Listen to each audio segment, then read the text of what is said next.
Kahit sa mga mayaman ay di lubos ang kanilang kasiyahan.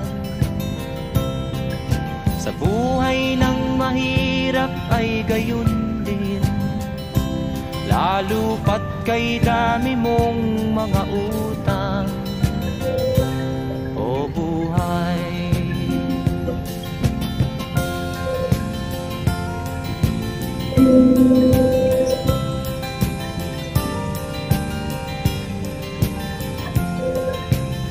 Mm-hmm.